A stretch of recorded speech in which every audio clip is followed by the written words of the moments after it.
साथ रामपुर में रहता था। वैसे तो नंदू लकड़हारे का काम किया करता था, लेकिन उसका ख्वाब था कि वो ट्रेन का टीसी बने। आजकल मेरा कारोबार इतना बढ़ गया है कि मुझे पढ़ाई करने का वक्त ही नहीं मिल पा रहा है। अरे क्या नंदू भाई, मुझे तुमसे एक लकड़ी का बड़ा सा कबाड़ बनवाना है। मैं बना तो दूंगा भैया, लेकिन काफी वक्त लगेगा। देख लो, हो सके तो कहीं और से बनवा लो।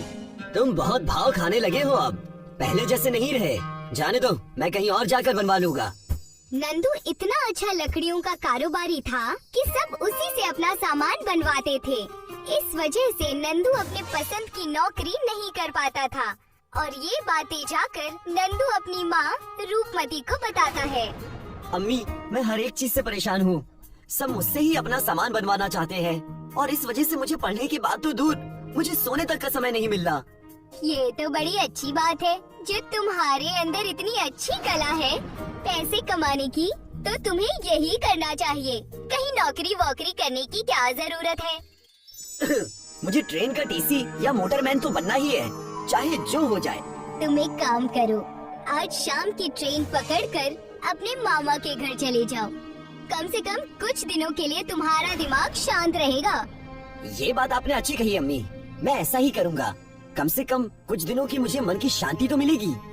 नंदू अपना सामान भर के रेलवे स्टेशन की ओर बढ़ जाता है और ट्रेन के आने का इंतजार करने लगता है।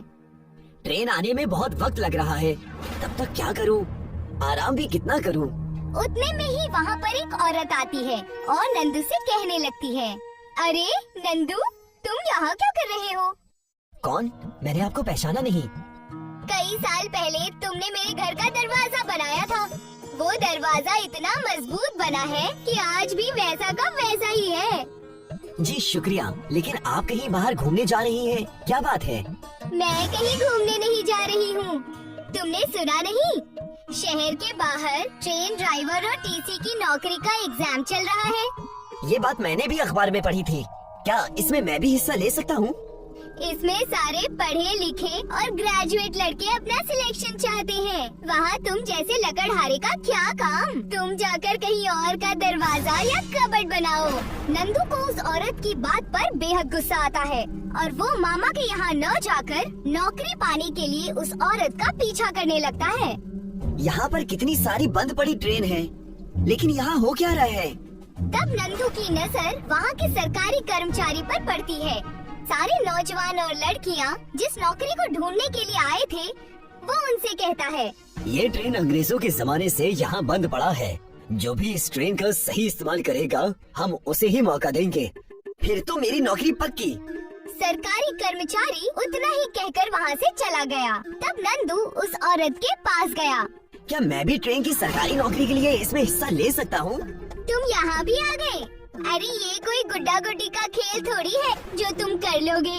उस औरत ने सबके सामने नंदू का मजाक बनाया। नंदू वहाँ से चला गया और सोचने लगा, इन सबको मैं इनसे अच्छी ट्रेन बनाकर दिखाऊंगा और उसे खुद ही चलाऊंगा। नंदू ने उसी वक्त सोच लिया और जंगल से कई सारी लकड़ियाँ काट कर ले आया और उससे असली ट्रेन बनाने की सोची, 8 पहियों वाली। नंदू दिन रात एक करके ट्रेन के आकार की एक नकली लकड़ी की ट्रेन बनाता है जो बिल्कुल ट्रेन जैसी दिखती है। पूरे गांव में ये बात फैल गई थी। नंदू की लकड़ी की ट्रेन के बारे में सबको पता चल गया था। ये बनकर तैयार है, इसे बस अब बाहर निकालना है। अगर ये चल गया तो सब गरीबों को इस लकड़ी की ट्रेन की मदद से मैं हर जगह घुमाऊंगा। बस इसमें इंजन लग जाए, मेरा काम हो जाएगा। नंदू हर जगह जाकर इंजन ढूंढने लगा। भैया, आपके पास ट्रेन का या किसी पुरानी गाड़ी का इंजन है क्या? ट्रेन का इंजन? तुम कहीं पागल तो नहीं हो गए हो ना? यहाँ ट्रेन का इंजन कैसे मिलेगा? देखो, मैंने एक लकड़ी की ट्रेन बनाई है। अगर आपके पास उसमें लगाने के लिए इंजन है तो मुझे दे दो। लकड़ी की ट्रेन? हाँ हाँ, मैंने भी सुना है कि एक पागल लकड़ी की ट्रेन बना रहा है। वो तुम ही हो क्या? हाँ हाँ, मैं ही हूँ। जब मेरी लकड़ी की ट्रेन चल जाएगी तब तुम्हें पता चलेगा। देखो, मेरे पास तो इंजन नहीं है, लेकिन वहाँ पास में कई सारे तालाब हैं, जहाँ तुम्हें कई सारी गाड़ियों का इंजन मिल जाएगा। जो गाड़ी उस तालाब में डूब जाती है, उसका इंजन वो इस्तेमाल नहीं करता। तुम जाकर वहाँ देख लो। नंदू उस दुकानदार की बात सुनकर उस तालाब के पास जाता है और तालाब में देखता है कि कई सारी भंगार गाड़ियाँ वहाँ पड़ी हुई है। उन गाड़ियों में से एक गाड़ी का इंजन वो निकालता है और वहाँ से जाने लगता है, लेकिन उतने में ही उस इंजन से एक रूह निकल कर आती है। तुमने मुझे इस तालाब से निकालकर आजाद कर दिया है, तुम्हारा बहुत बहुत शुक्रिया। नंदू उस रूह को देखकर घबरा जाता है और बस उस इंजन को लेकर वहाँ से भागने की कोशिश करता है। रुक जाओ, घबराओ मत, तुमने मेरी मदद की है, मैं तुम्हें कुछ नहीं करूँगा। मांगो, तुम मुझसे क्या चाहते हो? सच? मुझे बस ये इंजन चाहिए और कुछ नहीं, मुझे कुछ मत करो, मेरी कोई गलती नहीं है। जाओ, तुम ये इंजन ले जाओ।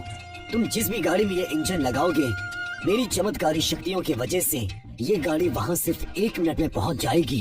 इतना कहकर वो रूह गायब हो गई। नंदू उस इंजन को लेकर अपने घर चला जाता है और जाकर अपने लकड़ी की ट्रेन में लगा देता है। उस इंजन के लगाते ही लकड़ी की ट्रेन चमक उठती है, मानो कि कोई जादू हो गया हो। नंदू की लकड़ी की ट्रेन जादुई लकड़ी की ट्रेन बन गई थी। इसे चला कर देखता हूँ। हे मालिक, आज मेरा पहला दिन है, मैं सारी सवारी बैठाकर इसे बहुत बड़ी ट्रेन बना दूंगा। नंदू की लकड़ी की ट्रेन चलने लगी। कई सारे लोगों को वो 1 मिनट के अंदर ही उनके घर पहुंचा दिया करती थी। मेरी माँ अस्पताल में एडमिट है, क्या आप मुझे वहाँ पहुँचा सकते हैं? मैंने बहुत सुना है आपकी लकड़ी की ट्रेन के बारे में, अगर आपने ऐसा किया तो आपकी बड़ी मेहरबानी होगी। आ जाओ, सवारी छोड़ना और ले जाना यही तो मेरा काम है, आ जाओ। उस आदमी को जादुई लकड़ी की ट्रेन की मदद से नंदू ने तुरंत ही हॉस्पिटल छोड़ दिया। शुक्रिया नंदू भाई, मैं तुम्हारा एहसान जिंदगी भर नहीं भूलूंगा। ऐसे ही नंदू का नाम हो गया। लकड़ी की ट्रेन की मदद से सब बेहद खुश थे। ये बात सीमा को पता चली। तब सीमा ने उसके खिलाफ साजिश रचने की कोशिश की। इस नंदू के बच्चे का कुछ न कुछ तो करना ही होगा। ये सब कुछ उस इंजन की वजह से ही हुआ है। मैं वो इंजन ही लकड़ी की ट्रेन से चुरा लूंगी। ना रहेगा बांस और ना बजेगी बांसुरी। और सीमा ने वैसा ही किया। उस इंजन को चुराने वो नंदू के घर के पास चली गई। वहाँ जाकर उसने देखा कि लकड़ी की ट्रेन खड़ी है और वो जैसे ही लकड़ी के ट्रेन के करीब उस इंजन को चुराने पहुँची, इंजन को छूते ही इंजन में से करंट निकलने लगा और करंट जोर से सीमा को लगा। ओए माँ, करंट, करंट! सीमा की चीखें सुनकर नंदू वहाँ पहुँच गया और लकड़ी के बाज से उसे इंजन से अलग किया। धन्यवाद नंदू, तुमने मेरी जान बचाई। तुम यहाँ इंजन चोरी करने आई थी? ये बहुत गलत बात है। मुझसे बहुत बड़ी गलती हो गई, मुझे माफ कर दो। मैं तुम्हें तब माफ करूँगा जब तुम मेरे साथ इस लकड़ी की ट्रेन में काम करोगी। ये भी कोई पूछने की बात है, मैं जरूर करूँगी। सीमा और नंदू मिलकर अब सबको लकड़ी की ट्रेन की मदद से अपने अपने घर पहुँचाने लगे। हरिया और धारा एक मुफलिस जोड़े थे। इनका एक फर्जंद था गोपाल। गोपाल पढ़ाई लिखाई में बेहद होशियार था, हमेशा जमात में अव्वल आया करता था। देखिए अब्बा, मैं फिर से अव्वल आया और इस मर्तबा मास्टर जी ने मुझे चॉकलेट भी दिया है। वाह, बहुत खूब बेटा। ऐसे ही हमेशा हमारा नाम रोशन करना गोपाल। जी अम्मी। सभी बेहद खुश थे। अब मुझे दूसरे गांव के बड़े स्कूल में जाना होगा। वो जो बगल वाले गांव में है वहाँ? हाँ हाँ वही। वो तो बहुत दूर है, तुम कैसे जाओगे इतनी दूर? अम्मी, मैं चला जाऊंगा। मेरे कई और दोस्त भी उसी स्कूल में जाने वाले हैं, उनके साथ मैं भी चला जाऊंगा। ये तो बहुत अच्छी बात है, तुम्हारे साथ तुम्हारे दोस्त भी होंगे। बस बरसात में तकलीफ होगी, 5 किलोमीटर भीग कर जाना होगा। भीगोगे क्यों? हम तुम्हारे लिए छाता ले लेंगे। अम्मा, हमारे पास खाने को भी पैसे नहीं है, छाता कहाँ से लाएंगे? बेटा, अभी बारिश आने में 1 माह है। 1 माह में हम इतने पैसे तो जमा कर ही लेंगे कि हम तुम्हारे लिए एक छाता खरीद सकें। हकीकत में अब्बा? हाँ बेटा, तुम फिक्र मत करो, तुम बस अपनी तालीम पे तवज्जो दो। हरिया एक बांस की टोकरी बनाने वाला कारीगर था।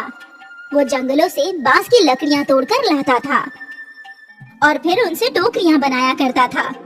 इन टोकरियों को फरोख्त करने के लिए वो दूर दूर के बाजारों में जाया करता था। टोकरी ले लो, टोकरी। 30 रुपए, 40 रुपए, 50 रुपए। वो वाली कितने की है?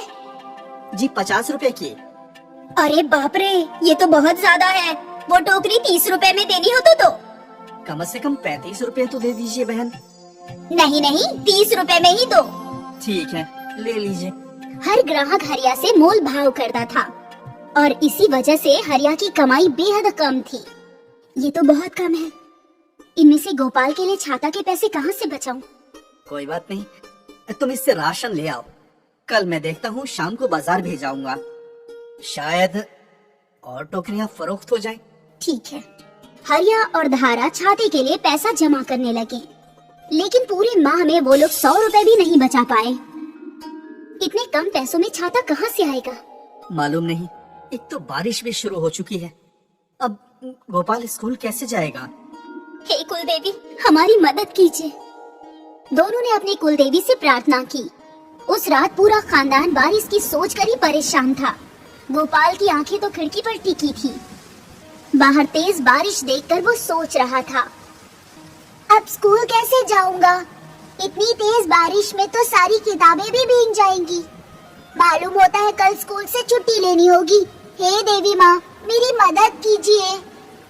गोपाल के साथ साथ हरिया भी बेहद परेशान था। अगली सुबह बारिश और तेज हो गई। अम्मा, ये बारिश तो रुकने का नाम ही नहीं ले रही है। मुझे स्कूल जाना है।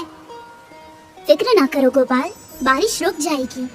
गोपाल पूरे दिन बैठकर बारिश को देखता रहा। वो मायूस था।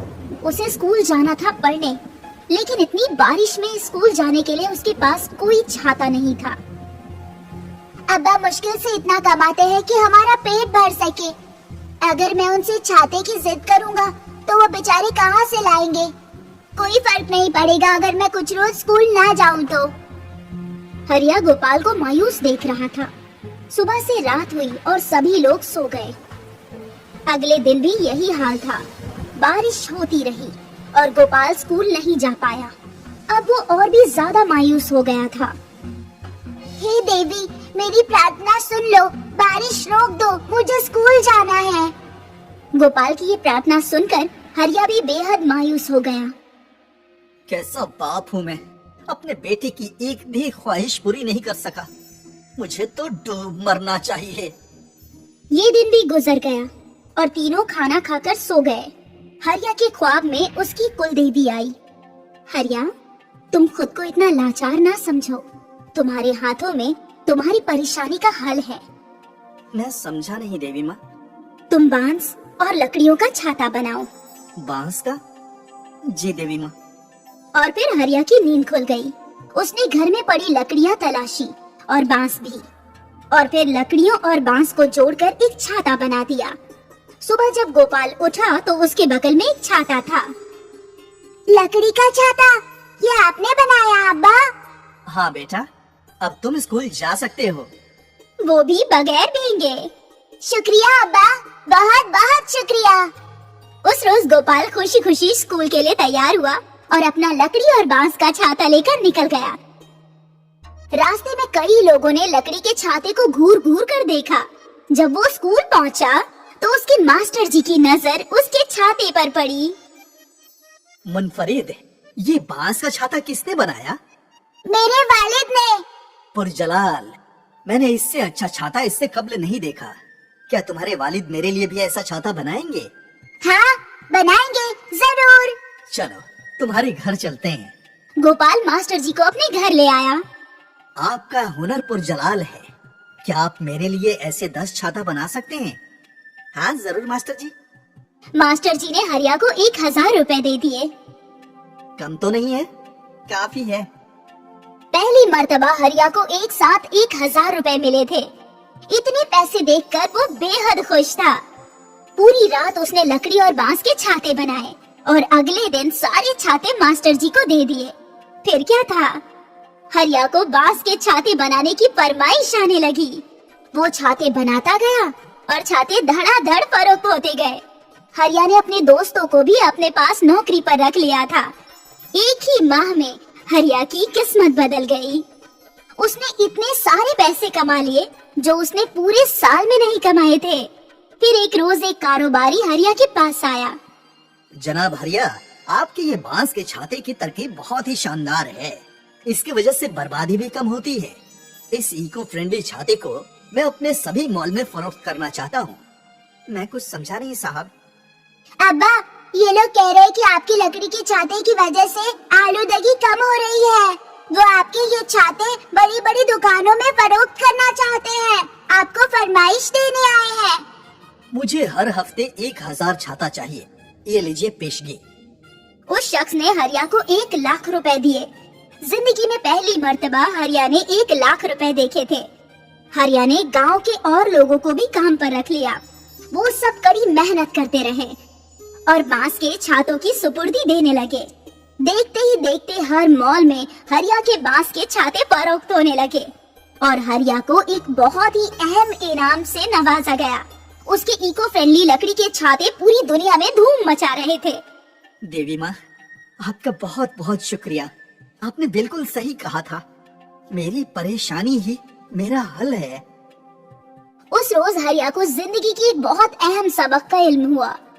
उसे समझ आ गया कि जिस बारिश को वो परेशानी समझ रहा था, वही बारिश उसकी किस्मत को खोलने का रास्ता था। इसलिए दोस्तों, परेशानियों से भागने में नहीं, बल्कि उन्हें हल करने में ही कामयाबी है।